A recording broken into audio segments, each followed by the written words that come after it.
Unfortunately, even in the urban centers in India, the yoga that we know is a rebound from the American coast. So, somehow, yoga went to the West and got sheared off all the other aspects, and only the physical, skinny physicality of yoga came back. So what is yoga? As all of you should know, the word yoga means union, all this stuff. That's true. Fundamentally, what is it that this can do for me? Why should I invest my time and life in this process? In this process called what is being referred to as yoga.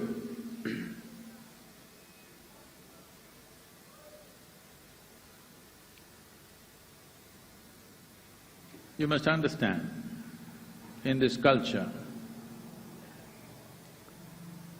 the science of yoga became so significant and became as important and as defining a factor as it has been in the past. Mainly because this will not be a popular thing to say, but we must know that this is a godless culture. Though we know the technologies of God-making, we know how to manufacture a god. This is the only culture which still remembers that we created God. Everywhere else, people started believing God created them. When I refer to the word God, I'm talking about a certain being or a certain person somewhere up there. Yoga became of supreme importance in the past, in this culture, because this is not a land of believers. This has always been a land of seekers. The basis of seeking is, a true seeking can truly happen within you only when there are no assumptions or presumptions within you. Belief means concretization of assumptions that you have made, which may be culturally convenient, but not existentially, it has no relevance. So the science of yoga took precedence over everything else because to seek, you need tools. Without tools, if we try to do something, being the way we are as human beings, our rate of success with anything would be extremely poor. Today we dominate this world. Of all the other creatures, human beings are dominating this world mainly because of our ability to use tools. Otherwise, probably a colony of ants would have dominated us. Well, the most fierce animals that we can think of, tigers, lions, in terms of strength, an elephant, these were all creatures which terrorized humanity of the past. But today, these poor creatures have to be saved from us, simply because of our ability to use tools. We are dominating this planet because of our ability to use tools. There is a screw in this furniture. If I ask you to unscrew this, if you use your hands, you may lose your fingernails and bleed. You can use your teeth, you'll lose some of them, but the screw will not come. But if I give you a simple screwdriver, in a minute you will get it out. This is the power of a tool. So in this culture we realized the significance of tools, not only tools which can transform our external situation, tools which can transform our inner situation. So the many processes of classical yoga are just subjective tools to transform the inner realities of who we are, in body, in mind, in emotion, and on the level of our energies. And in the deeper dimension of our consciousness, we created tools as to how we can make this one happen the way we want. Because if you live long enough, only some young people, you may be still romantic enough to believe somebody in your life will happen exactly the way you want them to be. You still have such hopes. But the older people, you ask them, they know nobody in your life will happen 100% the way you want them. They'll happen to some extent, never 100% your way. No human being on this planet will ever happen 100% your way. Not your husband, not your wife, not your children, not your parents, not your friends, not even your dog. These days they do their own thing. So they don't happen your way, that's not the problem. The problem with life is that this one is not happening my way. This is the big problem. So the tools that we employ to create external situations, they work to some extent.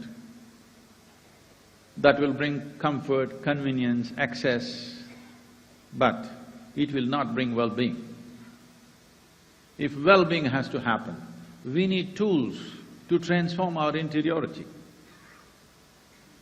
The different systems of classical yoga are just these tools, offered on various levels.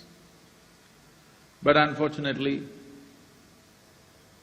though these tools are subjective in nature, because we today have come to this place in this world that unless we can physically prove it, it is not science. My experience is not good enough, what's happening within me is not good enough. A meter has to tell me that what I'm doing is right. Because of that, across the world today, we are trying to shear yoga off all subjectivity and make it into a very physical thing. It still works, fortunately, but that's not the best way to use it. We must understand, in this culture, the only thing that you have worshipped is yoga. In the sense, who are the people that you worship? Well, your Shiva, your Rama, your Krishna, the biggest icons in the country. Well, Shiva is referred to as the Adiyogi. He's always seen as a yogi. The other two might have been kings or kingmakers. They may not look like your standard template of a yogi. At least, they don't fit into the calendar art as a yogi. They got kingdoms, they got crowns, they got wives. They don't look like your standard template of a yogi. But what is it that you worship about them? I want you to look at this with some sense of openness. When you perform action in your life, any kind of action, you want to be successful. Is that so? See, now we must decide who is the yogi here. If you're going to sit like this and stare at me, I can sit here without moving my eyeballs for the next hour. You know, I have a long practice. Don't try this with me. When I ask you a question, you can talk to me, all right? Now, the purpose of any action that you perform, is it success or failure? Even if you do the smallest thing, you want it to succeed or no? I'm saying things something menial, something insignificant. Like you blew your nose into your tissue paper and you want to throw it into the bin. You want it to go in or out? Yes, because the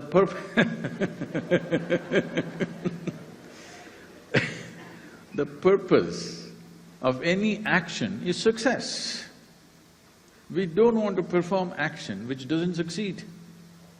Small or big, it doesn't matter. Significant or insignificant, it doesn't matter. When we do something, we want it to succeed.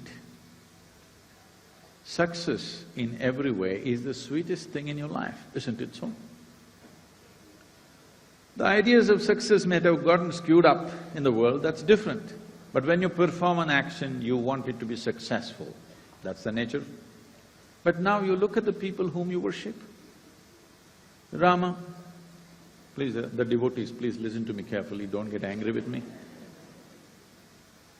He is born as a rightful king to a major kingdom of the time, but he loses his kingdom for some reason and goes into the jungle. There he is, not frustrated, not angry, simply there he is making a life out of the jungle. Then, you know, these LTT people come and kidnap his wife.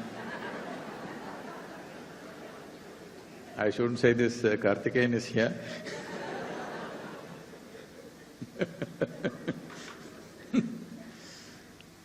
Then he becomes despondent, he loves his wife, so he goes in search of her,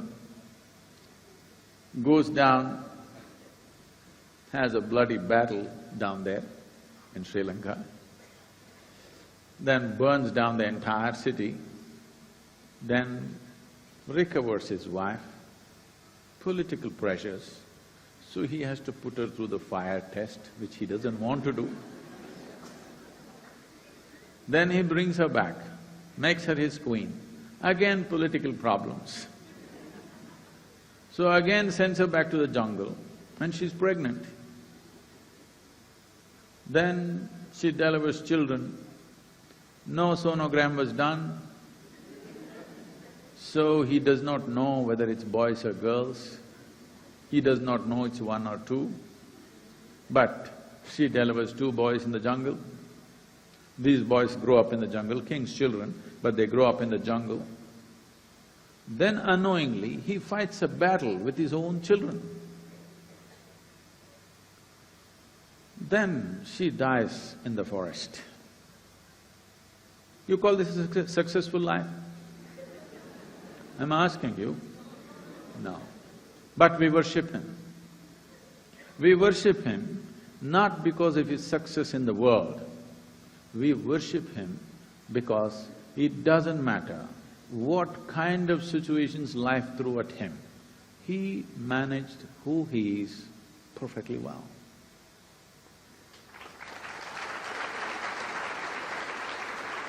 He did not become vengeful, he did not become bitter, he did not become depressed. He kept himself as he was. As he would be on the throne, so he was in the jungle, so he was in the battle, so he was in the time of peace, so he was when he lost his wife, so he was when he battled with his children. He maintained who he is without losing it. So we see him as a yogi and we worship him. We worship him not because of his physical success, we worship him because within himself he is a huge success. Because this has been our value system, because the quality of our lives is not determined by what we have around us, but how we are right now within us. You tell me right now, the quality of your life, is it decided by what kind of clothes you're wearing, or what kind of car you parked outside, what kind of home you live in, or how joyful you are right now? Which decides the quality of your life? So, this is what we have always valued as success, because what life throws at you is not always in your hands. You don't know where the trap is. See, right here, you don't know where the trap was.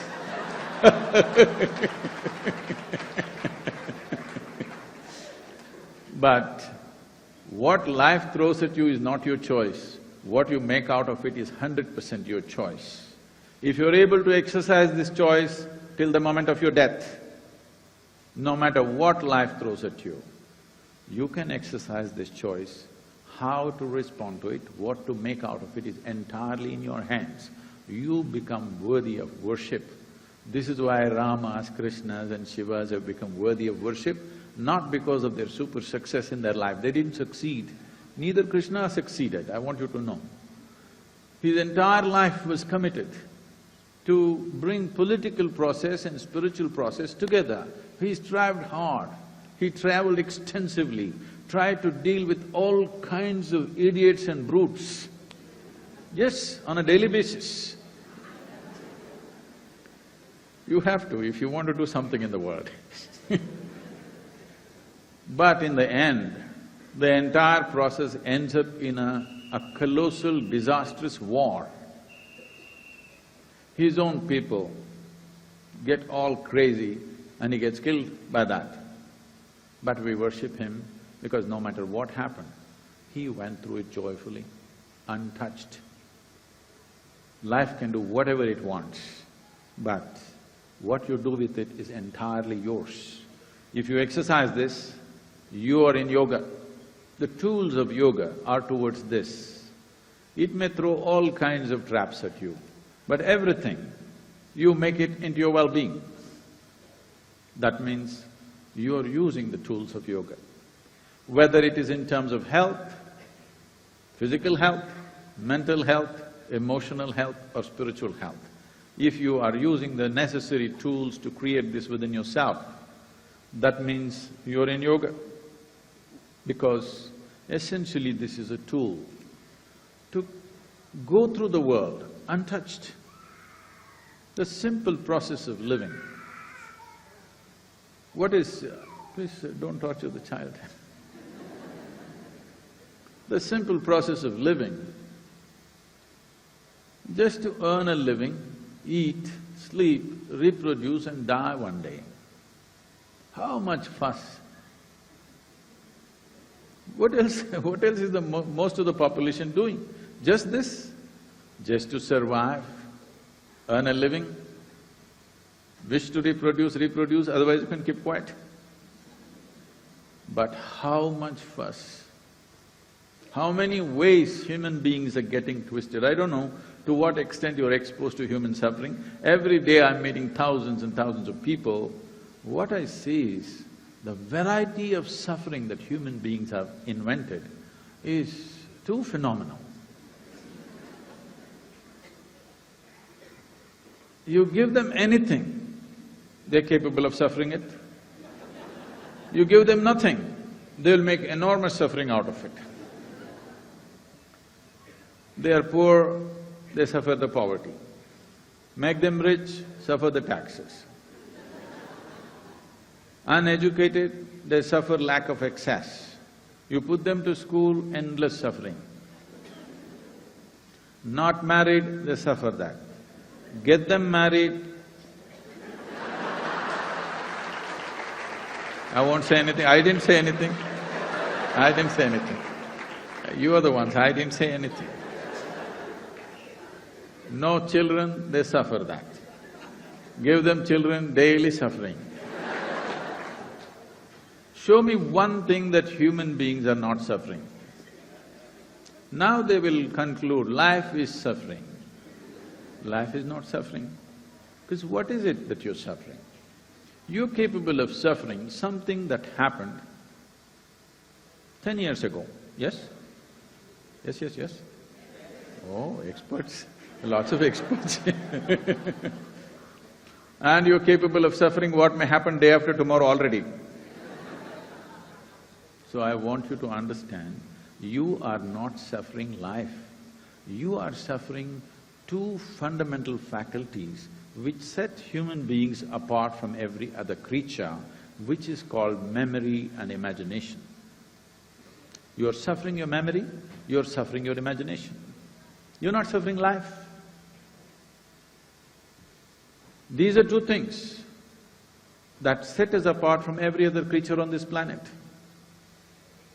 We have an exquisite memory of every experience that has happened in our lives, and we have an exquisite imagination to project into the future and make attempts to create that imagination. But these are the two things you're suffering. If you're suffering yesterday and tomorrow, it does not mean you're suffering life, you're suffering your memory and your imagination. Memory does not mean just your conscious memory. In yoga, we look at human memory as 8 different dimensions. I don't want to go into all the classifications, but right now, is it true that if you are a man and you eat a mango, I'm sorry, it's a bit too early I think for mangoes. If you eat a mango, this mango goes inside in 2 hours' time, it becomes a man. Yes?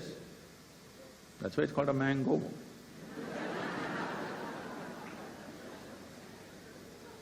If you're a woman, you eat this mango, in 2 hours' time it goes inside and becomes a woman. Yes or no?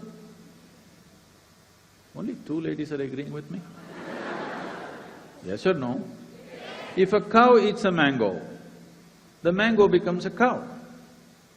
Very smart mango. What is it that's doing this? It is just that there is a certain volume of evolutionary memory in this. Whatever you put into this is what it will become. Because if you eat dog food, you will not become a dog. Or if the dog eats your food, it'll not become you. Because there is an evolutionary memory which ensures whatever goes inside, this is what happens to this. And there's a genetic memory. If you eat somebody else's food, your nose will not change your shape like them. This will be only like this, because it takes on this form only because there is a genetic memory. There are various levels of unconscious memory, subconscious memory, and of course you have your conscious memory. Your suffering may not be just on the level of conscious memory, unconscious levels of memory may be causing suffering to you. See, people come to me and say, Sadhguru, my husband, my wife, she's impossible, my mother-in-law, no word, Sadhguru.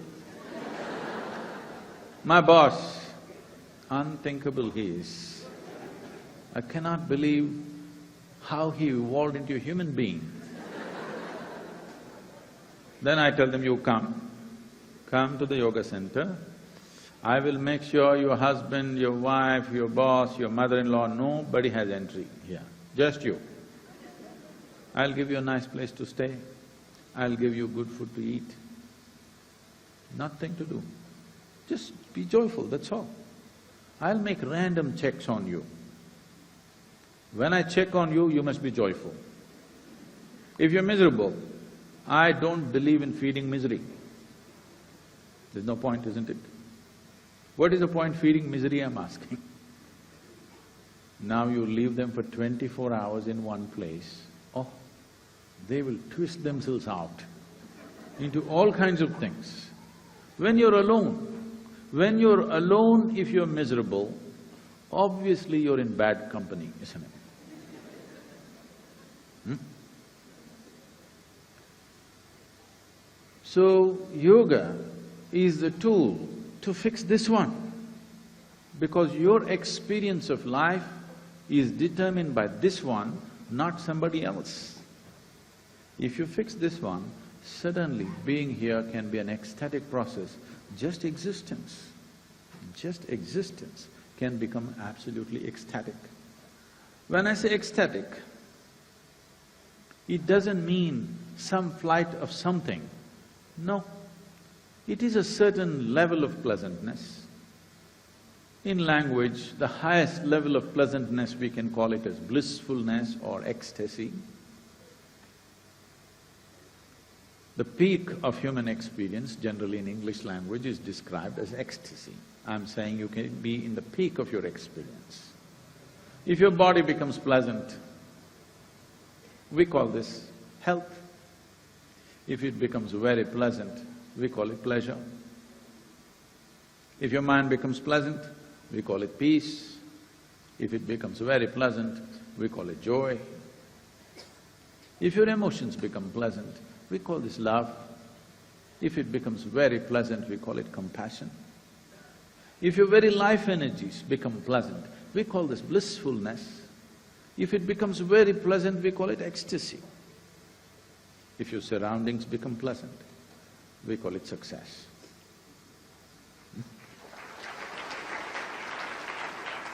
Now, only creating your surroundings into a state of pleasantness is a challenge because it involves many people.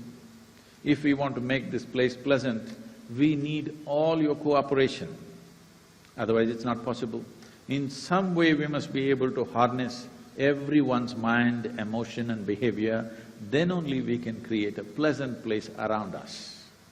But to create pleasantness within this, it's just you and you alone. This you must be able to do, isn't it? At least what happens within you must happen your way, that's all I'm asking. Yes or no? The world may not happen your way, but if this happens your way, how would you keep it? Blissful or miserable? Please make a choice, I'm going to bless you right now. For yourself, the choice is always the highest level of pleasantness. What you want for your neighbor may be debatable, but what you want for yourself is crystal clear. But why is this not happening? This is not happening simply because you have not found the appropriate tools.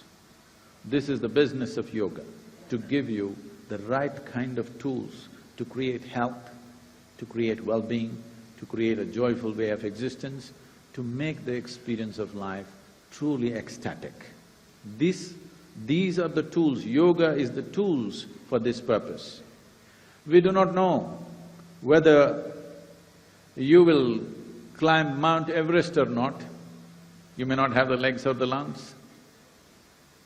I do not know whether you will run faster than Mr. Bolt or not. I do not know whether you will become the richest man in the world or not. I do not know whether you will become the most beautiful woman in the world or not. But this must happen, that your experience of life on this planet is pleasant. This much you deserve and this much must happen to every human being. This is where yoga becomes significant, because this is the tools, entire technology to ensure the experience of every human being on this planet is pleasant, no matter what is happening around us. Because what is happening around us, we can only make it happen to a certain extent. You cannot control it 100%. But I'll ask you a simple question. Let's say right now you're feeling wonderful. If I come and meet you at this moment when you're feeling wonderful, I'm sure you will be wonderful to me. I'm asking. Good. But another moment you're feeling frustrated, unhappy, miserable about something, if I come and meet you, you could be nasty.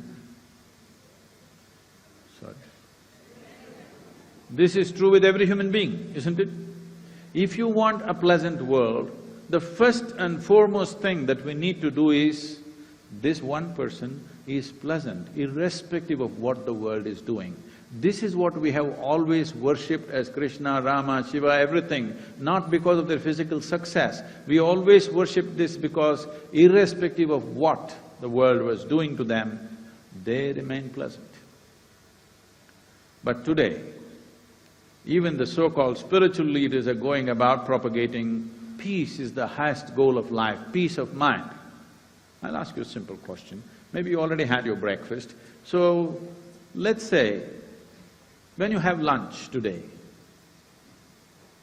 to enjoy your lunch, even if you're not ecstatic, at least you must be peaceful.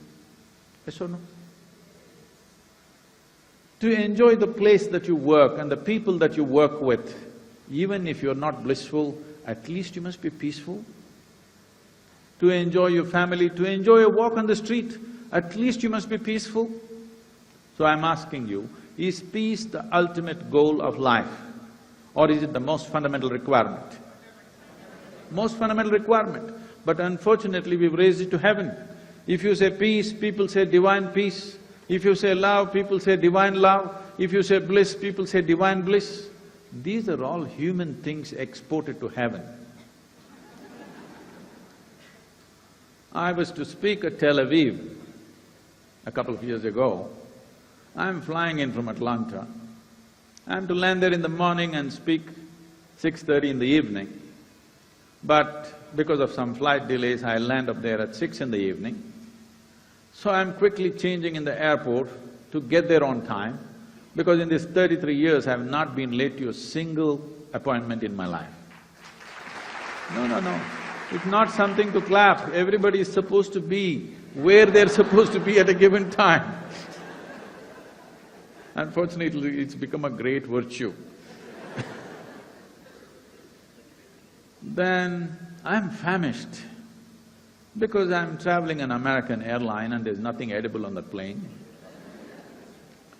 So I get to the destination, the venue, and to my joy, I find the venue is a very fine restaurant. I'm speaking in a restaurant. I thought, this is great, life can't get better and I'm so hungry. Restaurant is the best place to go. Then people are greeting me and one man comes and says, "Shalom." I ask him, what does it mean? He says, "This is the highest way of greeting." I said, "That's your opinion. What does it mean?" He says, "No, really, this is the highest way of greeting." All right, what does the word mean? He says, "This means peace." Then I tell him, see, why would peace be the highest way of greeting unless you're born in Middle East? In South India, somebody comes up to me in the morning and says, "Peace." I'll say, "What's wrong with you?" So I'm saying, if you don't have the necessary tools, even unscrewing a simple screw becomes a tremendous task. If you don't have the necessary tools for your subjectivity, something as simple, if you feed your dog well, he sleeps peacefully. Yes? Something that simple has risen to heaven simply because people do not have the necessary tools. What I see is today, as the human intellect sparks, as it is today, more people on this planet can think for themselves than ever before. Once this happens, I see in the next probably 50 to 70 years' time, a time will come when all the solutions in heaven will collapse. Because even if God comes and says something to you, unless it makes logical sense to you, you're not going to do it. Already you're becoming like this, but still you're a little afraid, you're still God-fearing. But in another 25 to 50 years, you will see nobody in this world is willing to do anything unless it makes sense to them.